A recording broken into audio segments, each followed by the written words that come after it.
आज आमचं वरणगाव शहर व परिसरावर दुःखाची शोककळा पसरलेली आहे। आमच्या वरणगाव येथील आमचे मार्गदर्शक सुधाकर भाऊ जावळे व संदीप भाऊ सरोदे आणि त्यांच्यासोबत वरणगाव शहर व परिसरातून जवळजवळ 82 लोक हे देवदर्शनाला गेलेले होते। अगोदर ते अयोध्येला गेले, तिथून ते काशीला गेले, काशीहून ते काठमांडूला गेले। कालच माझं त्यांच्याशी बोलणं झालं। त्यांनी सांगितलं की बुवा आज आम्ही इथे पाऊस चालू आहे, उद्या आम्ही परवासाला निघणार आहे। आणि आज सकाळी माहिती मिळाली की बस ही दरीत कोसळली 11-11:30च्या सुमारास आणि फार मोठी ही दुःखद घटना झालेली आहे। संपूर्ण वरणगाव शहर व परिसर दुःखामध्ये आहे। 16 तारखेला इथून दुपारी 1:30 वाजेला बसले गाडीनं, ते आपले अयोध्येला उतरले। अयोध्येला त्यांना आरती गिरती तरी केले भरत महाराजजवळ आणि मग तिथून गोरखपूरला निघाले।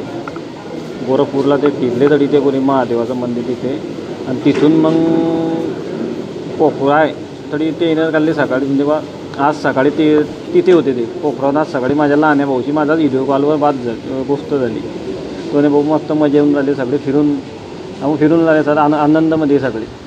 आणि सकाळी ते निघाले आणि 11:45-11च्या दरम्यानमध्ये हे असं ॲक्सिडेंट झालं। लगेच लहान्या भाऊनी त्या पवीन पाटीलच्या फोनवर फोन लावला, तरी दुसऱ्या माणसानं उचलला। त्याने सांगला बा कि तुम्हारे इनका ॲक्सिडेंट हो गए, तुम ताबडतोब इधर आओ बोले।